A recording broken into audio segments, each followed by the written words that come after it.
Hey guys, this is your host Thomas Tyree here from On the Hot Podcast. Today, I have some bonus content for you guys. The bonus content we'll be covering today will be in the sport of wrestling inside the WWE world. And today, for the bonus segment, we're going to go back in time 9 years ago, and I'll be reminiscing on how good the WWE was in the calendar year 2016. Now, if you go back in time and you really think about it, during the 2010s decade, the calendar year of 2016 stands out to me and probably a lot of you out there in the WWE universe that this was the best year that the WWE had to offer during the 2010s decade. I mean, hands down from top to bottom across all three brands, Raw, SmackDown, NXT, the production, the matches, the storytelling, everything was positive in the calendar year 2016, and it stands out to me as the best year during that decade. So in this segment, I'll be going over all the positive things, all the bright spots that we can reminisce about, and how good the WWE was in the calendar year 2016. So starting off with the first thing that I'll mention, AJ Styles' epic rookie year in the WWE. Now, AJ Styles, when he debuted in the calendar year 2016, had a phenomenal rookie year. I remember watching the 2016 Royal Rumble when Roman Reigns was beating up on some opponent during the Royal Rumble, and AJ Styles' music hit, and the phenomenal one debuted to the WWE. The face of TNA was here to play, and he was here to stay in the WWE, has been with the company since. But during that rookie year, he was feuding with guys like Chris Jericho, got a big-time WrestleMania match against Chris Jericho at WrestleMania 32 that year. He went on to feud with the likes of Roman Reigns, viewed as one of the top faces, if not the top face of the company at the time, for the WWE Championship, feuding over the WWE Championship. Then we had the face that runs the place versus John Cena. I mean, John Cena versus AJ Styles, face of WWE versus face of TNA. That was an epic rivalry that we've seen in 2016. Then fast forward, he defeated Dean Ambrose to become the WWE champion. Then feuded with John Cena and Dean Ambrose. Had a lot of memorable moments in the calendar year 2016. Was also part of that traditional 5-on-5 tag team match, SmackDown versus Raw. It was a great, phenomenal rookie year that AJ Styles had, and topped it off at TLC by defeating Dean Ambrose for the WWE Championship, or retaining the WWE Championship against Dean Ambrose. But one hell of a year for the phenomenal one, AJ Styles. One hell of a rookie year in 2016. It probably could have been the conversation for being the superstar of the year, based on the year and the matches and the production that he had, being the phenomenal one as a face or as a heel in 2016. Now, next bright spot in 2016 was the Money in the Bank pay-per-view. I thought the Money in the Bank pay-per-view overpassed WrestleMania 32 that year as one of the best pay-per-views during the calendar year 2016, but it gave us some memorable moments. Like I just said, the rivalry that kicked off between John Cena and AJ Styles actually happened at Money in the Bank 2016. We saw Dean Ambrose win one of the best Money in the Bank ladder matches, in my opinion, of all time. Some superstars mixed like Cesaro, Sami Zayn, Kevin Owens, Alberto Del Rio, Chris Jericho. I mean, that was a star-studded lineup for the 2016 Money in the Bank contract match. And then you had the main event, Roman Reigns versus Seth Rollins for the WWE Championship. It was Seth Rollins that actually went over and defeated his former Shield mate and Roman Reigns to become the WWE Champion, only for Dean Ambrose to cash in the Money in the Bank briefcase after winning it a few hours earlier in the night, defeated Seth Rollins and became the new WWE Champion. In a 5-minute time span, you saw all three members of the Shield, one of the greatest factions in the WWE history, hold the WWE Championship. Roman Reigns, Seth Rollins, and Dean Ambrose all held the WWE Championship in a matter of 5 minutes and on the same night. So I thought that was a pretty remarkable moment during 2016. Next moment, good bright spot, would be Kevin Owens when he won the Universal Championship. Now, Kevin Owens was a really good heel. I believe he did hold the Intercontinental Championship for a little bit in 2016, but then he really hit his stride in the main event scene again on the main roster in 2016. I mean, he was teaming up with Chris Jericho. We can't forget about the really good feud, the match that he had at Battleground with Sami Zayn. But then the Finn Balor injury happened, and Finn Balor was forced to vacate the Universal Championship. And a few weeks later, it was a match for the vacated Universal Championship between Kevin Owens, Roman Reigns, Seth Rollins, and Big Cass. I think that's what his name was in the WWE.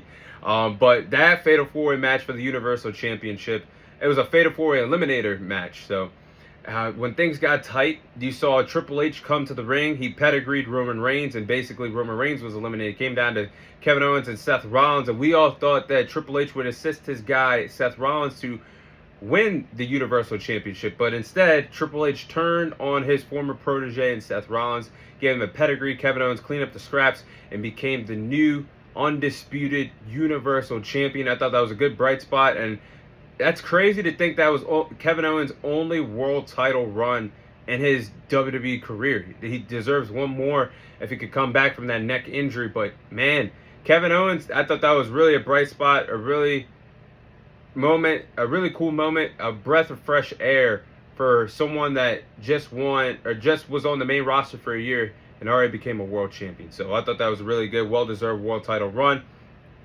Again, the rivalry between John Cena and AJ Styles was a great bright spot in the calendar year 2016. Now, Finn Balor's run in 2016 needs to be documented. And what I mean by documented, because the run was so good, he had a great run in 2016 on NXT. I mean, he got called up to the main roster during the draft. And when he got called up from NXT to Monday Night Raw, he was a former NXT champion. He defeated Roman Reigns and Seth Rollins clean in a matter of 3 to 4 weeks being on the main roster. Became the first ever undisputed Universal Champion in the company's history, but then had to vacate the title 24 hours later, unfortunately, due to that injury. And he only held the Universal title for a total of 24 hours and never held a world title since. And that's really sad for Finn Balor, that had all the potential in the world to be a main event caliber star throughout his whole entire duration being on the main roster. And it just sucks, because when you think about it, Finn Balor should have had more than just one world title reign in his WWE career. Next bright spot was the Jericho Show. The Chris Jericho-Kevin Owens connection was very special. The Jericho, I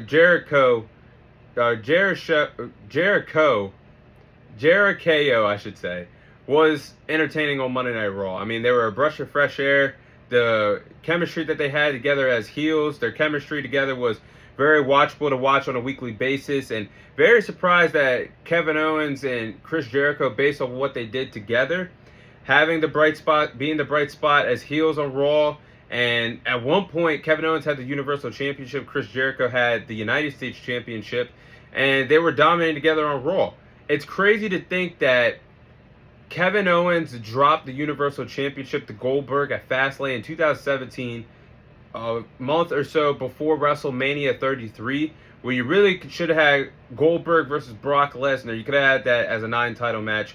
But based off the hard work and dedication that Kevin Owens and Chris Jericho had together on Raw for months and months, this would have been a big headline for WrestleMania 33 for them to wrestle for the Universal Championship, getting a big-time slot in the main event scene on that card, rather than being the second match on the card wrestling for the United States Championship, in a match that really wasn't rememberable.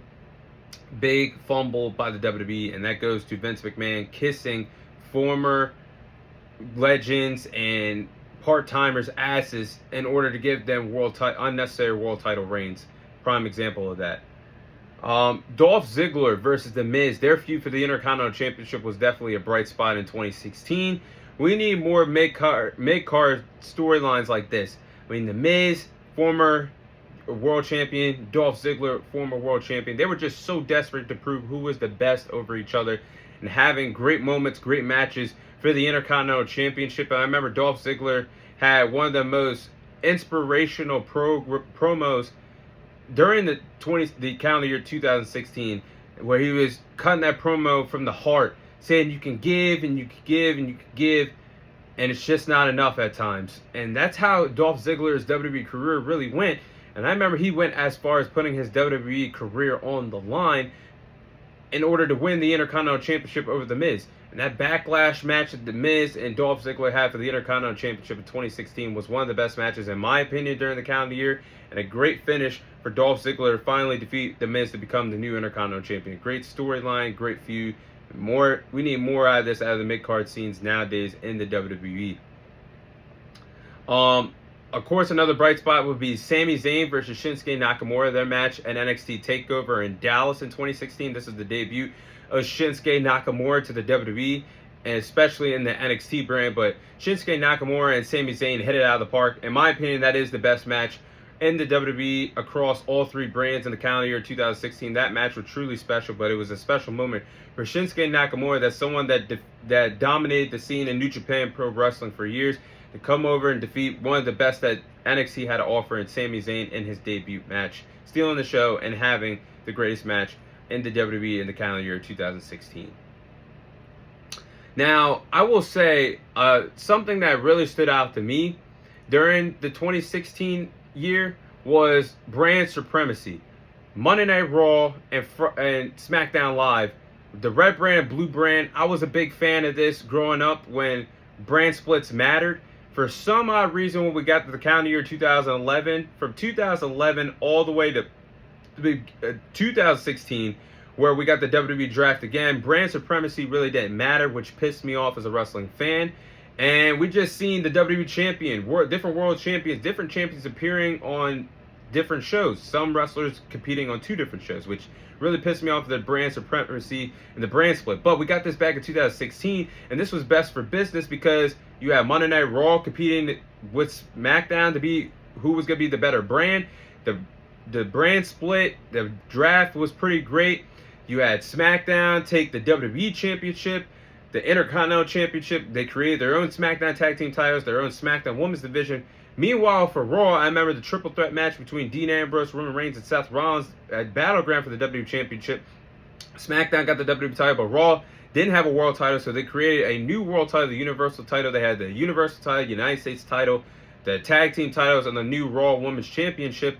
And also, we got general managers of Shane McMahon and Daniel Bryan running SmackDown. You had Stephanie McMahon and Mick Foley running Monday Night Raw. It was just a breath of fresh air production-wise to have the brand split. Everything felt so unique, but SmackDown Live was definitely better than Raw. I hate to say it, but the brand split made me fall in love with SmackDown again. I always loved SmackDown over Raw growing up, and from the main event scene all the way down to the tag team division, it made SmackDown Live feel so special.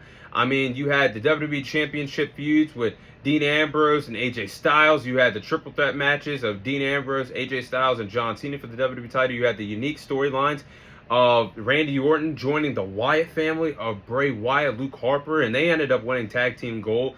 The unique storyline of Heath Slater and Rhino competing for the SmackDown tag team titles for a contract at first, and then they won the tag team titles in the tag team tournament. The awesome feud with The Miz and Dolph Ziggler feuding over the Intercontinental Championship. Stars like Becky Lynch growing on the blue brand of SmackDown, becoming the inaugural SmackDown Women's Champion at Backlash. I mean, the blue brand of SmackDown Live was truly special. And you had some unique talent and some different storylines going on to help this become a special moment in the calendar year 2016. Now, another bright spot, we finally got the dream match between Brock Lesnar and Randy Orton. Now, for whatever reason, we never got that one-on-one match, but it happened. What was that brand? OVW. There we go. OVW stars in 2002. I mean, that class was stacked. You had Brock Lesnar, Randy Orton, John Cena, Batista. I mean, that's one of the Shelton Benjamin also. But we finally got Brock Lesnar and Randy Orton in the main event of SummerSlam. Now, the match, I wouldn't say it was bad, but it was decent. Something I haven't really gone back and looked at since that time. But it was Brock Lesnar actually drawing heat as a heel, using his bare hands. You know, he used to be a former UFC heavyweight champion. So he was actually using his own bare hands to beat down Randy Orton. And Brock Lesnar won the match due to referee stoppage because he was actually beating down Randy Orton, making Randy Orton bleed very bad, and actually got heat backstage. I think Chris Jericho and Brock Lesnar got into it really bad after the event concluded backstage because everybody thought this was legitimate, but at the end it was Randy Orton who won it in the first place to end the match.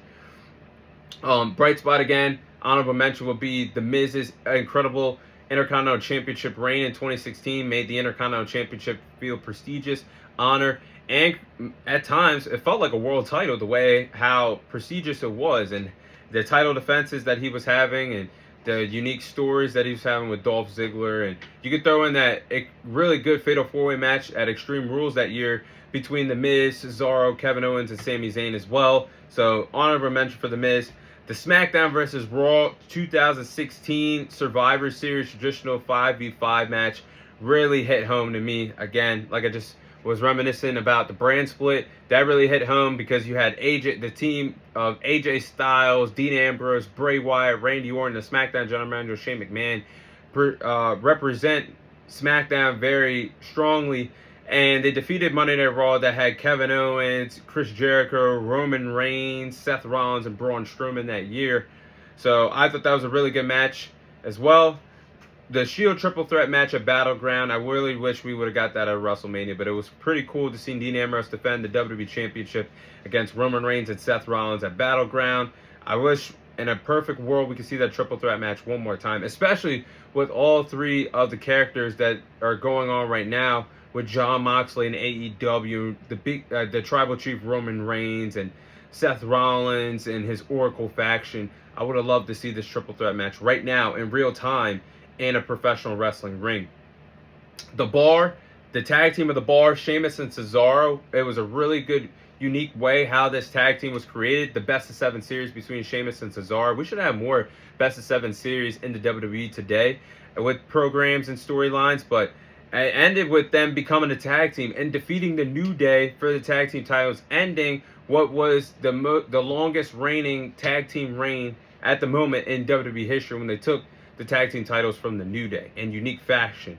So The Bar was definitely a bright spot in 2016. Again, Sami Zayn versus Kevin Owens, a Battleground. No explanation there. Go back and watch that match if you haven't seen it already. Only complaint I would have had for 2016 would be WrestleMania 32. Now, WrestleMania 32 in Dallas, in the Dallas Cowboys Stadium, could have been a really memorable year for WrestleMania, but the injury bug hit home to the WWE, so they had to pivot to different plans. I mean, that year we had Sting out of action. That was probably our best bet to get Sting versus The Undertaker, and most likely was the last chance to ever get that dream match in the WWE. John Cena was on the sidelines. Seth Rollins was still out due to that torn ACL injury that he suffered in late 2015. Randy Orton was still sidelined with an injury, and the plans were affected because having Triple H versus Roman Reigns for the WWE Championship, I can tell you guys that was definitely not in the plans for WrestleMania 32, but they had no choice but to do it. Shane McMahon versus The Undertaker in a Hell in a Cell match, I don't think that was in the plans either, but it played out. Clearly the best match on that WrestleMania 32 card, in my opinion, would have been that Charlotte Flair, Becky Lynch, and Sasha Banks triple threat match. The latter match was pretty good for the Intercontinental Championship, but overall, due to the injuries and last-minute planning, that WrestleMania 32 was unrememberable.